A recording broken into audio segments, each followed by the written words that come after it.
नमस्कार। आइए आपका स्वागत है हमारे यूट्यूब चैनल आकाश लेक्चर में। और आप हमारा सबसे इजी वे में जो वीडियो लेक्चर हैं वो देख रहे हैं।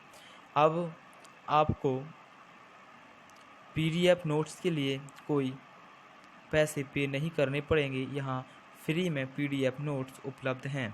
आप जल्दी से जल्दी हमारे टेलीग्राम ग्रुप को ज्वाइन कीजिए और वहाँ से सारे के सारे पीडीएफ डाउनलोड कर सकते हैं। अब शुरू करते हैं हम आज का लेक्चर। तो देखिए, शुरू होता है हमारा आज का लेक्चर। अगर आप हमारे चैनल पर अभी नए हैं तो चैनल को सब्सक्राइब करें और बेल आइकन को दबाएं, जिससे हमारी नई नई अपडेट आप तक पहुंचती रहें। ठीक है, तो शुरू करते हैं। इस जो दिया है ये चार्ट, इसमें हम जो सवाल हैं उनके बारे में सारी की सारी जानकारी हासिल करेंगे। इस चार्ट के माध्यम से ही, छोटे से चार्ट के माध्यम से हम सारी जानकारी हासिल कर लेंगे। ठीक है, तो शुरू करते हैं। सबसे पहले आता है, इसके जो वर्णन दिया गया है उस हिसाब से लगाते हैं। पहले आते हैं क्लोरोफाइसी। क्लोरोफाइसी में हरे पौधे आते हैं या हरे शैवाल आते हैं। अब इनमें क्लोरोफिल कौन सा होता है? ए और बी होता है। स्टार्च के रूप में भोजन संचित होता है और सेलुलोज की कोशिका वृत्ति होती है। सेलुलोज की कोशिका वृत्ति होती है और 2 से 8 समान शीर्ष होते हैं और इसमें अलवणीय और लवणीय दोनों प्रकार का जल इसमें पाया जाता है। अब आ जाते हैं पियोफाइसी पर। ये भूरे शैवाल होते हैं। क्लोरोफिल ए और सी इसमें पाया जाता है और इसमें फ्यूकोजैंथिन भी साथ में पाया जाता है। अब आता है इसमें मैनिटोल लेमिनेरिन के द्वारा इसमें क्या होता है? भोजन संचित होता है।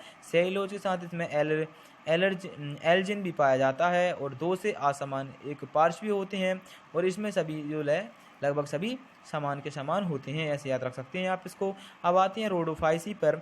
तो रोडोफाइसी जो होती हैं लाल शैवाल होती हैं। इसमें क्लोरोफिल ए और डी होता है और फाइको एरिथ्रिन भी इसमें पाया जाता है साथ में। अब आता है इसमें जो भोजन संचित होता है वो उसमें फ्लोरिडी ऑन द्वारा होता है। फ्लोरिडी स्टार्च होता है, उसी के रूप में होता है और कोशिका वृत्ति सेलुलोज की पाई जाती है और इसमें फ्लैजेला अनुपस्थित होती हैं। कि क्वेश्चन ये आता है कि किस शैवाल में जो है फ्लैजेला अनुपस्थित होती हैं? तो वो रोडोफाइसी में फ्लैजेला क्या होती हैं? अनुपस्थित होती हैं। ये आप याद रखें। ठीक है, अब एक बार फिर देखेंगे। अब इनके जो क्लोरोफिल हैं उनको याद रखने का सही तरीका क्या है? अब सबसे पहले क्रमवार याद रखिए, उनके नाम याद रखेंगे। पहले क्लोरोफाइसी, फिर फियोफाइसी, फिर रोडोफाइसी। तो क्लोरोफाइसी में क्लोरोफिल ए और बी होता है। रोडोफाइसी में ए और सी होता है। अब आता है फियोफाइसी में, ठीक है, ये सॉरी, अब आता है रोडोफाइसी में ए और डी होता है। तो इसमें क्या रखना है? ए आगे आएगा ही, सभी में ए आएगा, फिर बी आएगा, सी आएगा और डी आएगा। आप इस प्रकार से इसको याद रख सकते हैं। ठीक है, अब हम अगली स्लाइड की बात करेंगे। तो यहाँ आ जाते हैं हम किस पर? ब्रायोफाइटा पर। तो ब्रायोफाइटा को क्या कहते हैं? हम पादप जगत का उभयचर कहते हैं, क्योंकि ये रहते तो स्थल पर हैं लेकिन इनको निषेचन के लिए जल की आवश्यकता होती है। इनको निषेचन के लिए जल में जाना ही पड़ता है, तभी इसमें निषेचन संभव होता है। ठीक है, तो ये आप समझ गए होंगे। तो आइए शुरुआत करते हैं। इसका क्या आएगा कि यह इसमें क्या आते हैं और इसमें आते हैं मांस और लिवरवर्ट, 2 भाग होती हैं। तो देखेंगे, देखो ब्रायोफाइटा में मांस व लिवरवर्ट आते हैं जो प्राय पहाड़ियों व नम व छायादार क्षेत्रों में पाए जाते हैं। ये कहाँ पाए जाती हैं? नम व छायादार क्षेत्रों में पाए जाते हैं। अब ब्रायोफाइटाओं को पादप जगत में स्थल उभयचर यानी स्थल जल स्थलचर कहते हैं, यानी कि उसको उभयचर कहते हैं। सीधी सी बात ये है। क्यों कहते हैं उसके बारे में हम बताएंगे। इसको बाद में देखेंगे। पहले इसको देखेंगे, इसमें हैगा उसका वर्णन। क्यों कहते हैं उसको उभयचर? क्योंकि यह भूमि पर भी जीवित रह सकता है, किंतु लैंगिक जनन के लिए इसको जल पर निर्भर ये करते हैं। ये प्राय नमशीलन आदि तथा छायादार स्थानों पर पाए जाते हैं।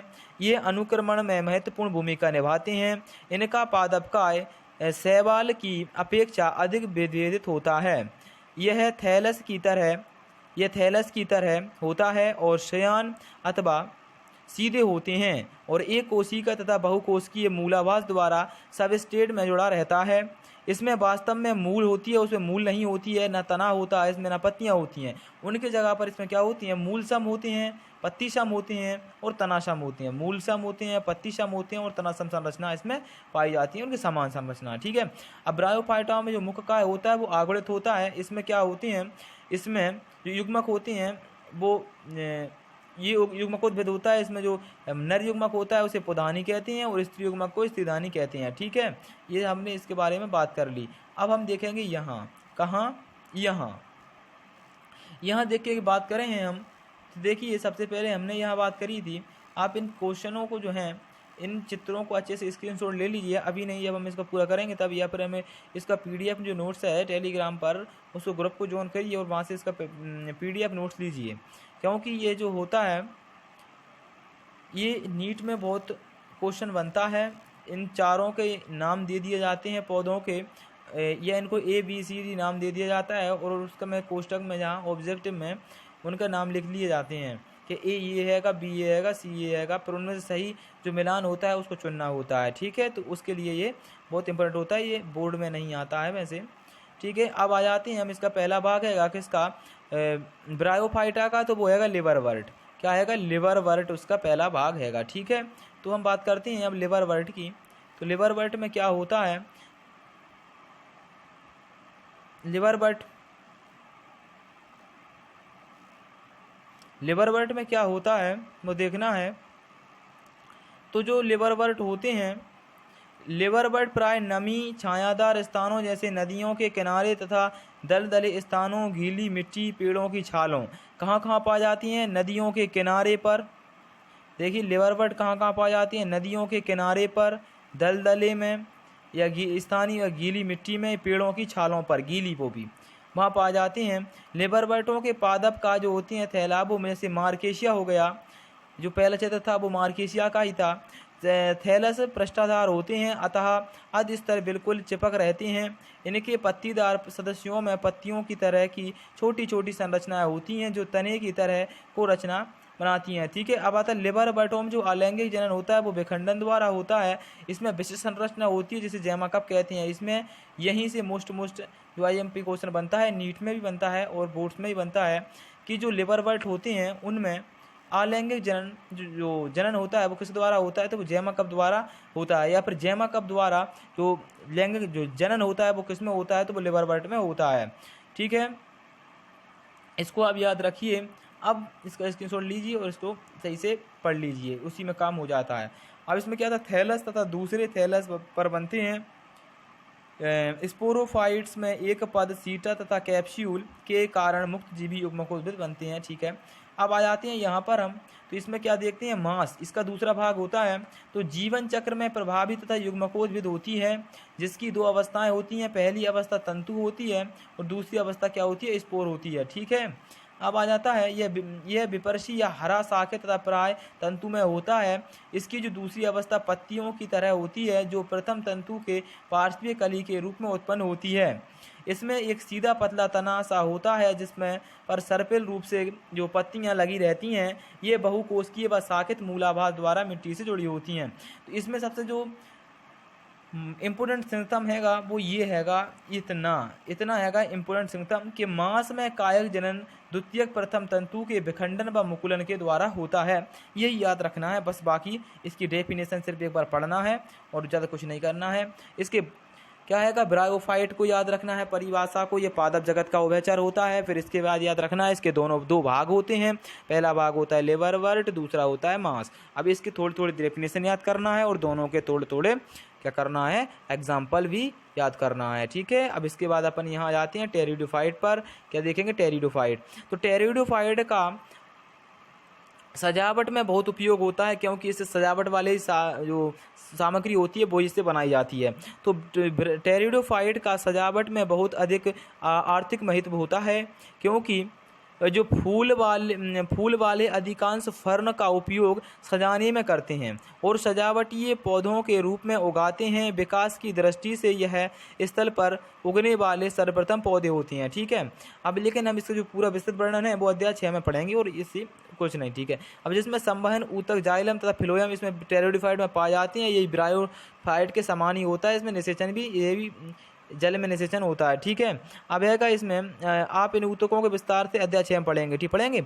अब आता जीवाश्मी रिकॉर्ड के अनुसार टेरोडोफाइट 350 मिलियन वर्ष पुराने वनस्पति थे। कितने? 350 मिलियन वर्ष पुरानी क्या थी? ये वनस्पति थी। 350 मिलियन वर्ष पुरानी ये वनस्पति थी और वे तभी थे जब टेरोडोफाइट के अंतर्गत हॉर्सटेल व फर्न आते हैं। टेरोडोफाइट ठंडे गीले छायादार स्थानों पर पाए जाते हैं, यद्यपि यह कुछ रेतीली मिट्टी पर भी पाया जाते हैं। ठीक है, अब लेकिन इसमें जो ये क्वेश्चन हैगा वो बनता है, ये क्वेश्चन शंकु कहते हैं, इसमें शंकु पाए जाते हैं।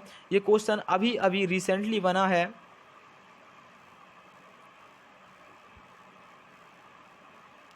नीट 2020 में ये क्वेश्चन अभी के अभी रिसेंटली बना है। ये क्वेश्चन आया है नीट में, बायोलॉजी में ये क्वेश्चन आया है कि 21 जो शंकु पाए जाती हैं, तो 21 सीटर में इसका आंसर आया था वहाँ, उसमें पाए जाते हैं। ठीक है, अब आता है बीजाणु धानी के स्थित बीजाणु मात्र कोशिकाओं में मियोसिस के कारण बीजाणु बनते हैं। बीजाणु अंकुरण होने पर एक अस्पष्ट कोशिका बहुकोशिकीय मुक्त जीवी अधिकांशतः प्रकाश संश्लेषी थैलाब युग्मकोद्भिद बनाते हैं, जिसे प्रोथैलस कहते हैं। इन युग्मकोद्भिदों को उगने के लिए ठंडा व गीला छायादार स्थान की आवश्यकता होती है, ब्रायोफाइटा के समान ही। ठीक है, ये उनके समान ही होते हैं, ये इतने इम्पोर्टेंट नहीं होते हैं, हालांकि इससे क्वेश्चन बनता है एक। अब आता है ये सिनेजेनिला होता है, ये चित्र किसका हैगा, डायग्राम किसका हैगा, ये है सिनेजेनिला का। इसको आप अच्छे से ध्यान रखिए क्योंकि ये पूछे जाते हैं अधिकतर नीट में। ये देखिए, ये हैगा इक्विसिटम का, यह अधिकांशतः जो बारिश का मौसम होता है उस समय या पड़ती पड़ी हुई ज़मीनों पर या फिर जंगलों में ये मिल जाता है। ठीक है, अब आ जाता है हम फर्न पर। ये फर्न होते हैं जिसका अब शुरू में देख रहे थे, ये फर्न होते हैं। अब ये आता है सेलविनिया, ये क्वेश्चन भी बन चुका है, इस पर क्वेश्चन बना है नीट, जो नीट में बना है। कब इसका बना है? 2012 में। 2012 में ये क्वेश्चन बना है, नीट 2012 में ये क्वेश्चन बना है। ठीक है, आप इस क्वेश्चन को देखें, वहाँ पर प्रीवियस ईयर में देख सकते हैं आप, ये क्वेश्चन बना है। अब यहाँ आ जाते हैं अपन जिम्नोस्पर्म पर। तो जिम्नोस्पर्म जो होते हैं वो अनावृत बीजी पौधे होते हैं।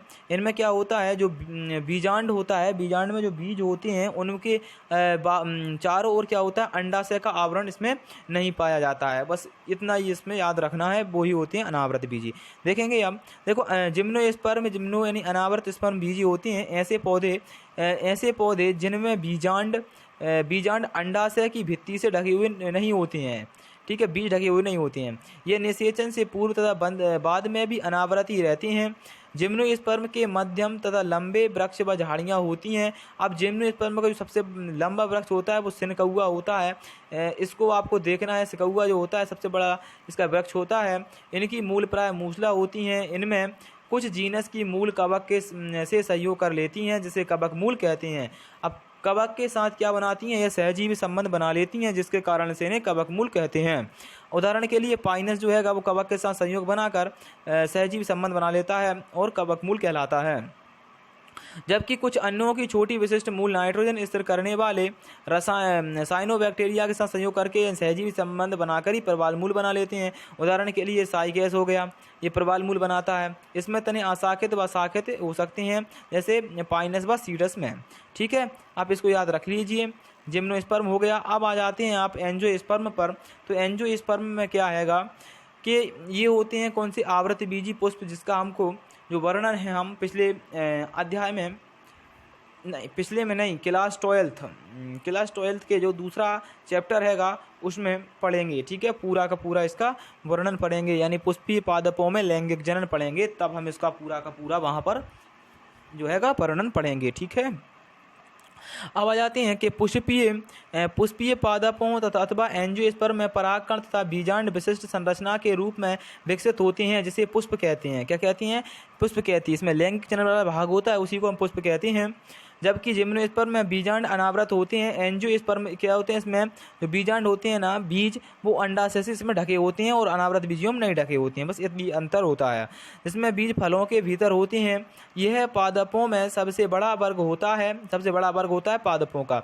उसमें बांस में बहुत व्यापक होता है। इसमें जो सबसे छोटा होता है वो बुल्फिया होता है। सबसे छोटे पौधे बुल्फिया से लेकर इसमें 100 मीटर ऊंचे पौधा जो होता है यूकेलिप्टस तक सभी इसी में आते हैं। ठीक है, अब आता है इसमें हमें भोजन, चारा, ईंधन, जो सारी की सारी औषधियाँ, अन्य दूसरे जो आर्थिक महत्व के जो उत्पाद प्राप्त होते हैं वो इसी वर्ग से प्राप्त होते हैं, आवृत बीजी से प्राप्त होते हैं। ये दो वर्गों में विभाजित किया जा सकता है, एक बीजपत्री और द्विबीजपत्री। अब एक बीजपत्री में आप लगा सकते हैं गेहूं को लगा सकते हैं या फिर मक्का को लगा सकते हैं, ये एक बीजपत्री होते हैं। ठीक है, और द्विबीजपत्री चने के पौधे को लगा सकते हैं आप। ठीक है, ये आप इनका एग्जाम्पल लगा सकते हैं। तो इसमें क्या होता है, इसमें जो पौधे होते हैं उनके जो बीज होते हैं वो कैसे होते हैं, इसमें आवृत होती हैं, उनके चारों ओर अंडाशय होता है बीज के, और अनावृत बीज में क्या होता है, उनके ऊपर अंडाशय नहीं होता है। ठीक है, अब आगे चलते हैं। ये देखो अब यहाँ क्या देखा था हमने कि द्विबीजपत्री पौधों के बीजों में 2 बीजपत्र होती हैं, जबकि एक बीजपत्री पौधों के जो पुष्प में नर लैंगिक अंग पुंकेसर पत्र होता है। ठीक है, अब यहाँ हम आखिरी में जो कह सकते हैं कि धन्यवाद। और अगर आपने अभी तक हमारे चैनल को सब्सक्राइब नहीं किया है तो आप हमारे चैनल को सब्सक्राइब करें और बेल आइकन को प्रेस करें, जिससे हमारी नई से नई अपडेट आप तक पहुंचती रहे। क्या है कि प्रत्येक रोज़ एक नई अपडेट आती ही है जो आप तक पहुंचने में सफल हो, हम तो यही चाहते हैं। धन्यवाद।